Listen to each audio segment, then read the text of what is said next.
Bueno, ¿y qué pasó con el peso mexicano en este contexto? Y por otro lado, ¿cuál es la perspectiva de la relación comercial bilateral con el regreso de Donald Trump en un escenario que no es el mismo que el de 2016, ni en México, ni en Estados Unidos, ni en el mundo? Esta noche nos acompaña a la distancia, en punto de referencia, Mario Campa, maestro en Finanzas Internacionales y Política Económica. Muy buenas noches, Mario. Hola, ¿qué tal? Un gusto estar en punto de referencia esta noche. Un gusto saludarte siempre, Mario, también. Y antes de entrarle al tema de la perspectiva económica, vamos con este tema muy puntual, pues que desencadenó todo un debate, especulaciones. El peso, los días antes de la elección, pierde terreno, ahora lo gana, igual la Bolsa Mexicana de Valores. Explícanos un poco este fenómeno. Sí, Azul, tiene que ver con distintos factores. Primero, describir lo que fue una jornada muy volátil en algún momento de la sesión, particularmente cuando transe los mercados asiáticos, el peso cotizó frente al dólar en 20.80, una depreciación de 3% intradía, lo cual es bastante significativa. Y después se apreció más de 80 centavos en algún momento y cerró la jornada incluso con apreciación frente al dólar de 0.2, ligera, pero eso te refleja pues un vaivén muy importante. Cabe mencionar que además de la apreciación del peso frente al dólar, el peso se apreció frente a muchas otras monedas. Se apreció 2% este día frente al euro, también se apreció frente al yen japonés y el yuan chino.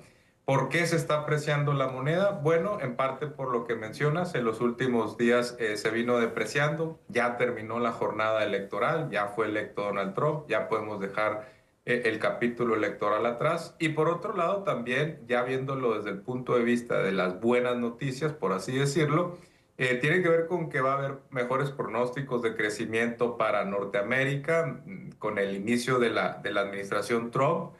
Se anticipa que Estados Unidos pueda crecer más y eso ayudaría a las exportaciones mexicanas. Y por otro lado también que si hubiera una guerra comercial, afectaría más a China, a Europa e incluso a Japón que a México, debido a que México tiene unas cadenas de suministro mucho más integradas a Estados Unidos.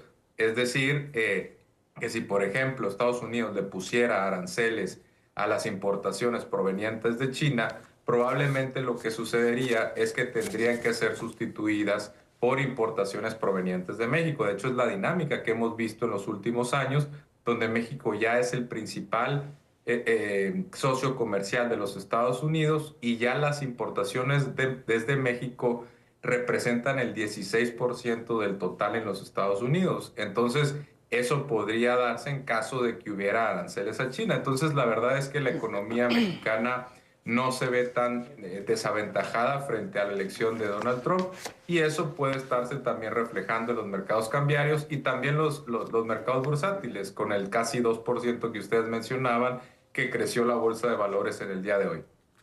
Mario, te saluda Alberto Nájar. Buenas noches. Uno de los temas que, híjole, parece como una cierta coincidencia, no sé ponerle otro adjetivo, es el Tratado México, Estados Unidos y Canadá. Cuando se renegoció el TLC, Trump era ya presidente. Y lo que tenemos ahora con este acuerdo comercial es resultado de las conversaciones que hubo del gobierno de López Obrador con el de Donald Trump. Ahora le va a tocar la revisión pactada desde entonces. ¿Qué perspectivas hay para esta revisión, sobre todo ante las amenazas de Trump de endurecer reglas de origen, aranceles a productos específicos y otra situación que existe por ahí también de política interna que eventualmente puede utilizarse como ariete por parte de negociadores estadounidenses? Sí, Alberto, te saludo, buenas noches. Hay que recordar que en la pasada revisión, bueno, fue una renegociación más que nada del original TLC, se le cambió el nombre y TMEC y tuvo algunos cambios. Ahora se anticipan mucho menos variaciones, ¿no? Hay que empezar por reconocer eso.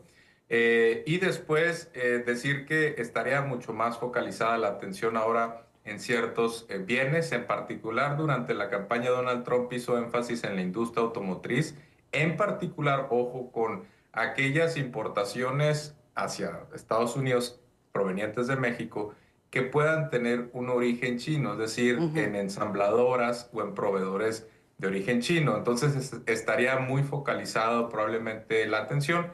¿Y cómo podría blindarse en este caso Estados Unidos durante la revisión? Pues podría efectivamente, algo que ya mencionaste, solicitar ciertas cláusulas de contenido ya no probablemente nacional, sino regional, donde se privilegie, digamos, a los proveedores pues de Norteamérica, donde Estados Unidos tendría en particular un interés de que fueran de su propio país, pero también podrían ser canadienses o mexicanos. Entonces, en esta dinámica de relocalizaciones, es una tendencia a nivel mundial, después de la pandemia, después de las guerras y los conflictos geopolíticos y una lucha arancelaria importante, yo creo que las dinámicas de relocalización va a hacer que Estados Unidos no quiera afectar, digamos, a sus propias cadenas de suministro, no quiera poner un obstáculo a la integración regional. Podría solicitar ciertas protecciones más que nada para evitar que países terceros, en este caso sobre todo China, con el que tiene un conflicto geopolítico particular,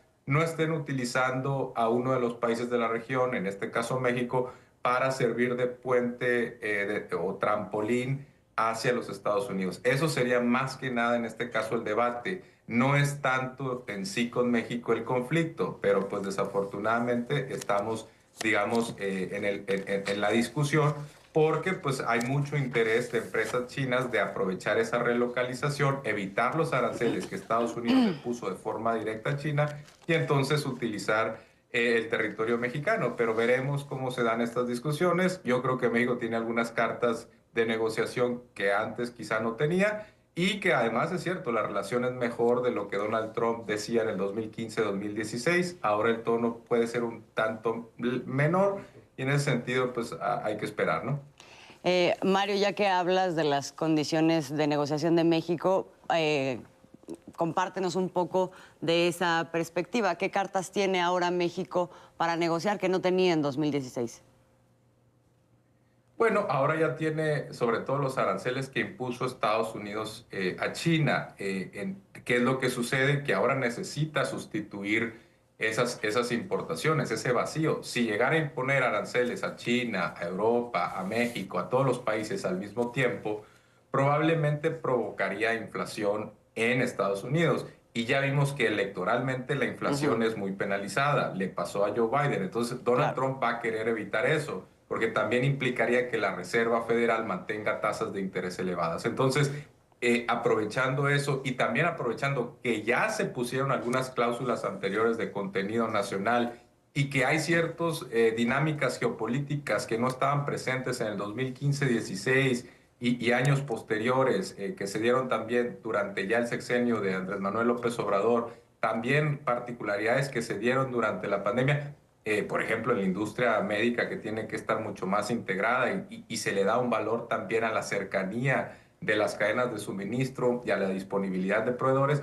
Yo creo que en este caso partimos de una negociación distinta y México ahora tiene también como una carta de negociación la posibilidad de tratar a las importaciones chinas con cierta diferencia, digamos que ya puede jugar, como se dice en el argot beisbolero, con el score y platicar con las armadoras chinas, con el gobierno chino, mientras está negociando con Estados Unidos. Ya no es directamente México negociando con Estados Unidos, sino también con los intereses chinos detrás.